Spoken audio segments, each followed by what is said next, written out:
E aí, pessoal do segundo ano, belezinha?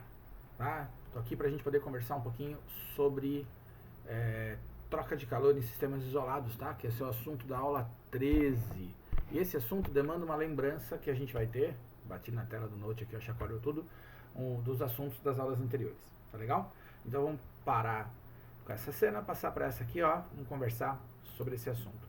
O que é um sistema isolado? A gente considera um sistema isolado toda vez que a gente pega dois objetos ou mais, tá, e coloca em um calorímetro. O que é um calorímetro? É um recipiente que isola o sistema do ambiente externo, evitando trocas de calor com o meio. Então, vou pegar um exemplo prático para você, vamos recordar algumas coisas depois desse período de férias, né? Eu tenho lá um café quente que está no meu copo e eu coloco esse café quente com leite frio no copo e largo em cima da pia. Durante um certo tempo eu vou ter café com leite morno. Entretanto, à medida que o tempo passa, esse café com leite que está morno, que está mais quente que a temperatura ambiente, vai perder calor para o ambiente e vai esfriar. Tá? Então chega uma hora que ele vai ter a mesma temperatura que o ambiente. Então eu não tenho um sistema isolado. O ambiente roubou o calor do meu sistema. E se eu deixar isso aí de noite, e essas noites estão fazendo mais frio, ele vai atingir a menor temperatura que eu tiver à noite. Tá? Por quê? Ele vai entrar em equilíbrio térmico com o meu ambiente. Para evitar isso, a gente coloca então esse café com leite morno dentro de um calorímetro, tá? Aí o café vai perder calor para o leite ganha calor do café, eu vou ter café com leite morno, e esse cara mantém a temperatura constante. Belezinha? Deu para ter uma ideia então? O que rola? Toda vez que a gente coloca então café com leite, um quente e um frio, dentro de um calorímetro, dentro de uma garrafa térmica, por exemplo, que ela evita a perda de calor, troca de calor com o meio, eles vão trocar calor até que as temperaturas se igualem. E por que troca calor? Quem está quente passa calor para quem está frio. Quem perde calor esfria, quem ganha calor esquenta, a diferença de temperatura deles vai diminuindo até que se igualam. O calor é uma forma de energia que flui de um corpo mais quente para um mais frio. Se as temperaturas se igualam, não tem motivo de eu ter trocas de calor. Quando isso acontece, para de trocar o calor, a temperatura se igualou, a gente chama de equilíbrio térmico. Beleza? Balanço energético. O que é balanço energético? Se eu coloquei esses dois objetos para trocar calor, um deles perdeu o calor, o outro ganhou. E eu só posso ter um tendo perdido calor para o outro. Eu coloquei o café e o leite dentro da garrafa térmica, lembra? Dentro do meu calorímetro. Quem perdeu calor, perdeu para alguém. Quem perde calor, tem um prejuízo. Então aqui, ó, calor cedido. Essa letra na frente do calor aqui, um M deitado, significa somatório. É a letra grega sigma. A soma do calor cedido pelos corpos mais a soma do calor recebido pelos corpos tem que dar zero. Professor, como assim? Vamos supor que eu pegasse a minha carteira aqui, olhasse quanto eu tenho de dinheiro, você pega a sua aí, a gente soma a quantidade de dinheiro que a gente tem e divide por 2. Um de nós dois vai sair no prejuízo. A não ser que a gente tenha exatamente a mesma quantidade. E aí a gente não teria motivo para somar e dividir. Tá? Agora, se eu tiver 50 reais e você tiver 150, a hora que a gente somar eu tenho 200. Para dividir por 2, 100 para cada um. Eu tinha 50, saí com 100, eu ganhei 50. Então, ó, 50 positivo na minha carteira. Você que tinha 150 e perdeu 50, tá com 50 negativo. Se eu somo, então, o que eu ganhei, 50, com o que você perdeu, menos 50, a resposta tem que ser zero. Isso acontece toda vez que a gente tem um balanço, tá? Se você conhece alguém que trabalha com contabilidade, você sabe disso. Tá? Então, a quantidade de calor cedida mais a quantidade de calor recebida tem que ser zero. Como é que a gente calcula essa quantidade de calor? E aí que a gente tem que recordar a aula anterior. Essa quantidade de calor, ela pode ser calculada de 3 formas. Ou é o Q macete. Quando que eu uso o Q macete? Quando eu tenho variação de temperatura e eu conheço a massa e o calor específico da substância. Pode ser Q igual a Czão vezes Δθ, em que esse Czão é a capacidade térmica. Tá? O que é a capacidade térmica? Uma propriedade de um corpo, de um objeto. Ou pode ser Q mole, Q igual a M vezes L, quando a gente tem mudança de estado físico. Q macete, variação de temperatura, quando eu conheço a massa. Q igual a Czão Δθ, variação de temperatura, quando eu conheço a capacidade do corpo. E Q igual a M vezes L, quando a gente tem uma mudança de estado. Essa mudança de estado ela vai aparecer na aula seguinte, na aula 14. Essa aula 13, que é uma aula curtinha, e mais para a gente recordar algumas coisas que a gente viu aí há 2 semanas, né, antes das férias, ela vai só ter essas duas primeiras expressões. Tranquilo? Vamos dar uma olhada no exercício. O que a gente tem que ter na cabeça para resolver esse tipo de questão? Organização. Tá? Se a gente organizar, todo mundo acerta. Olha ali. Então, lá no seu caderno 6, página 212, a gente tem uma questão do Enem. E ela conta assim para nós. Ó. Aquecedores solares usados em residências têm o objetivo de elevar a temperatura da água até 70 graus Celsius. Então, essa é uma placa, uma serpentina lá no telhado da sua casa, que vai receber a luz do sol e ela vai esquentar até 70 graus. No entanto, a temperatura ideal da água para um banho é de 30 graus, quer dizer, ela vai esquentar muito mais do que eu preciso. Por isso, deve-se misturar a água aquecida com água a temperatura ambiente de outro reservatório, tá? Outro, então, que está mais frio, que se encontra a 25. Qual a razão? Razão é divisão entre a massa de água quente e a massa de água fria na mistura para um banho à temperatura ideal. Primeira coisa, anota os dados das coisas, das substâncias, dos objetos que eu estou colocando para trocar calor. Então, por exemplo, aqui eu estou misturando água quente com água fria. O que eu sei a respeito da água quente? Tem uma massa MQ que eu não conheço, uma massa de água quente que eu não sei quanto vale. Sei que a temperatura inicial era 70, porque o reservatório lá, né, deixa essa água a 70 graus. Tá? A gente vai ter lá a placa de captação de energia solar, que aquece até 70. Mas a 70 graus a gente ia queimar a pele. Então, ela vai ter que sair a 30. Então, ela chega a 70 e vai sair a 30. Temperatura inicial 70, temperatura final 30. Ela vai esfriar a 40 graus. Ela vai perder calor para alguém. Para quem que ela perde calor? Para água fria. Aqui tem uma massa MF, que chega a 25 graus, porque ela estava nesse reservatório a 25, e que vai esquentar até 30. Ó, essa esfria, essa esquenta. Essa água passa calor para essa. No final, a temperatura das duas é 30. Então, eu tenho água morna, vamos chamar assim. Beleza? Princípio básico nosso. Calor da água quente mais calor da água fria tem que ser zero. Quando eu falei lá, somatório de calor cedido mais somatório de calor recebido igual a zero, eu não preciso saber necessariamente quem está cedendo o calor. Desde que eu tenha colocado corretamente todos os objetos que trocam calor, se eu souber que todos trocaram calor, a soma do calor de todos eles tem que dar zero. Alguém tem que perder calor para alguém. Então vai lá. Como que eu calculo esse Q, essa quantidade de calor? Bom, ele falava de massa e o que está mudando é a temperatura.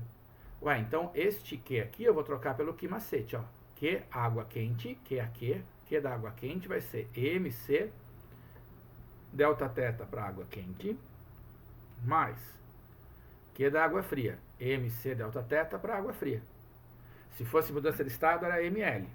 Se eu soubesse a capacidade térmica, o Czão maiúsculo, colocaria Czão vezes delta teta. Tá? Então, essa talvez seja, para essa aula, o grande lance de você lembrar isso, tá? Já que a gente ficou um tempinho sem fazer. Massa, eu quero relacionar. Variação de temperatura, eu tenho como achar. Ó. Toda vez que eu tenho delta, é final menos inicial. Então, final 30 menos inicial 70. 30 menos 70 dá um delta teta de menos 40. Pessoal, menos 40 por quê? Esse cara esfriou 40. Delta teta para água fria. Final menos inicial. Sempre final menos inicial. Então, 30 menos 25 dá 5. Essa esfriou 40, essa esquentou 5. Vou substituir, então, aqui ó, os valores que a gente tem anotados nesta parte. E por isso que anotar esses valores dá uma certa segurança na hora de resolver. Massa de água quente vezes C, vezes delta teta para água quente, menos 40. Mais massa de água fria, MF, vezes C, vezes 5, que é a variação de temperatura dessa. Observe, eu não sei o Czinho. Vai com calma aí, ó. Esse cara que era negativo, que era menos 40, eu vou passar para lá. Esse menos que eu podia ter escrito aqui na frente, quando eu passo para o outro lado fica mais, ó. Então, MF vezes C vezes 5 é igual a MQ vezes C vezes 40. Ó, Czinho com Czinho eu posso cortar. O Czinho é uma propriedade da substância. Como eu tenho água dos dois lados, eu sei que o valor do Czinho é o mesmo. MF vezes 5 é igual a MQ vezes 40. O que a gente queria saber? Razão entre a massa de água quente e a massa de água fria. Razão é divisão. Quem vem em cima? A água quente. Então eu quero saber MQ por MF. Vou passar o MF para cá. Ficaria MQ dividido por MF. E esse 40 eu mando embora para o outro lado. Ficaria MQ sobre MF igual 5, que estava lá, dividido por 40. 5 dividido por 40 é 1 sobre 8, ou 0,125. Tá? Então 0,125 dá a alternativa B. Ok? Só para você se posicionar, se entender direito. Para esta troca de calor, eu preciso de 8 vezes mais água fria do que água quente. Tá? É isso que ele está dizendo para nós. Lógico que a questão do Enem pedia a razão, mas para a gente poder entender, eu preciso de 8 vezes mais água fria do que água quente. Bonitinho? Esse é aquele momento que você dá um print na tela ou que você pausa para você anotar esses dados e passar para a sua apostila. Não tem jeito, a gente tem que recordar o assunto da aula passada. Tranquilo? Vou lá. Próxima questão. Questão da FUVEST, ó. Beleza. No gráfico a seguir, a curva 1 representa o resfriamento de um bloco de metal a partir de 180 graus. E a curva 2, o aquecimento de uma certa quantidade de um líquido a partir de 0. Ambos em função do calor cedido ou recebido no processo. Se colocarmos no recipiente isolante a mesma quantidade do líquido a 20 e o bloco a 100, a temperatura de equilíbrio do sistema, líquido mais bloco, será D. Essa questão ela é bacana porque a gente não consegue fazer diretamente o que a gente fez na anterior. Porque eu não sei qual é a massa do metal, eu não sei qual é a massa do bloco. Eu não sei o calor específico do metal, eu não sei o calor específico do bloco. Então eu não conheço várias informações nem do bloco e nem do líquido, perdão, falei bloco e metal, né? Nem do bloco e nem do líquido. Como que eu vou resolver isso então? Para que ele deu esse gráfico para a gente? Esse gráfico ele me diz qual é o comportamento dessas substâncias 1 e 2 quando eu submeto a uma troca de calor. Então, por exemplo, ó, quando você olha para o gráfico do 1, eu percebo que o corpo 1 esfria de 180 para 80, começou com 180 e acabou com 80. Para esfriar de 180 para 80, eu tive que trabalhar aqui com 5 kJ. 5 kJ, o K do quilo é 1000. Para esfriar, eu precisei tirar calor. Então, o que é menos 5.000 joules? Professor, por que menos 5? Porque eu estou esfriando. E 1000, por causa do quilo. Tá? Então, para ir de 180 para 80, eu tirei 5.000 calorias. Como eu não sei a massa e não sei o Czinho, eu vou escrever a equação como Q igual a Czão vezes Δθ. Capacidade térmica eu vou usar. Esfriou 100 graus. Q igual a Czão vezes Δθ. Menos 5.000, que é o quê? É C1 vezes menos 100. Corto 2 zeros, ficaria menos 50 igual a menos C. Corto menos também. A capacidade térmica desse corpo 1 é de 50 calorias por grau Celsius. Vamos entender?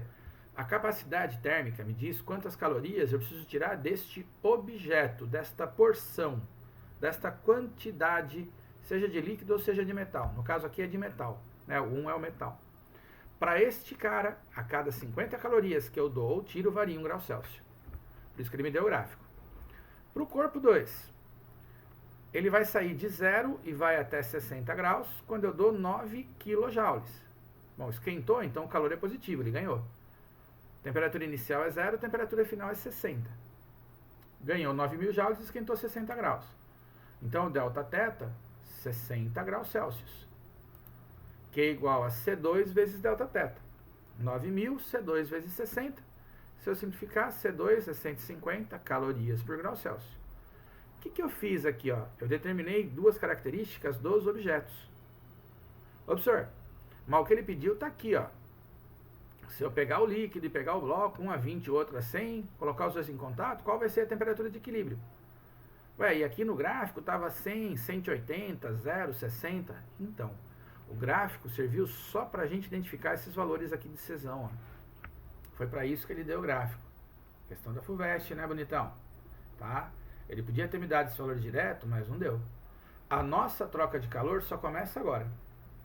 Na troca de calor, o corpo 1, que tem capacidade de 50 graus Celsius, começa a 100. Tá aqui, ó. Observe, não dá para pegar esse 100 no gráfico? Não dava. tá? Não tinha como. Tá? O que eu conseguia achar no gráfico era o Czão. E o corpo 2, que tem capacidade de 150, é o líquido, ele começa a 20. Quando eu colocar esse cara a 100 com esse a 20, o que vai acontecer no final? Beleza? Então vai lá, ó. Q1 mais Q2 tem que ser 0. Balanço energético, a soma dos calores tem que dar 0. Como que eu calculo os Qs? Se eu soubesse a massa, ia ser mc delta θ, porque está variando a temperatura. Como eu não sabia a massa, a gente foi pela capacidade térmica. Então, ó, Czão vezes delta θ do 1, mais Czão vezes delta θ para o 2, que é igual a 0. Cs eu conheço, delta θ é o que eu quero, porque se eu descobrir quanto vale o delta θ, eu acho a temperatura final. Então, olha aqui, ó, 50, que é o C, vezes delta θ do 1. Tudo que tem delta é final menos inicial.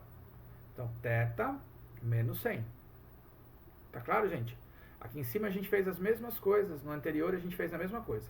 Delta é final menos inicial. Então, θ menos 100. Isso aqui é para o 1. 50 vezes θ menos 100. Mais 150, que é o C2, vezes θ menos 20. Temperatura final menos 20. Observe, esses dois θs são iguais? Sim. Eles têm o mesmo valor, porque é equilíbrio térmico. Distributiva aqui, ó. 50 vezes θ, 50 vezes menos 100. Mais vezes menos dá menos.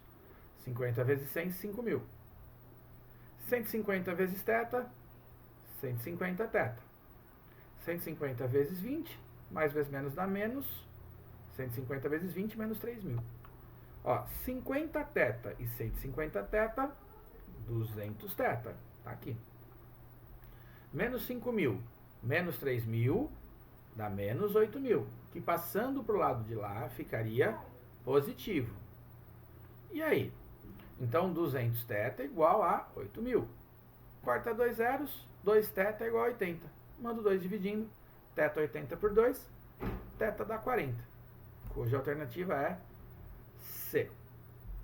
Para esta aula 13, é importante então que você relembre essas contas de troca de calor, Q macete, Q igual a Czão delta θ, lá do final do seu caderno 5, tá? Daqui a pouco eu devo postar para vocês pelo menos uma parte da aula 14, que a aula 14 e 15 estão juntas. Eu devo postar um exercício dela só para você e uma segunda parte semana que vem. Se tiver dúvida, me procura no plantão amanhã, beleza? Tá? Plantão amanhã ou na semana que vem, tanto faz. Falou, pessoal. Abraço, bons estudos.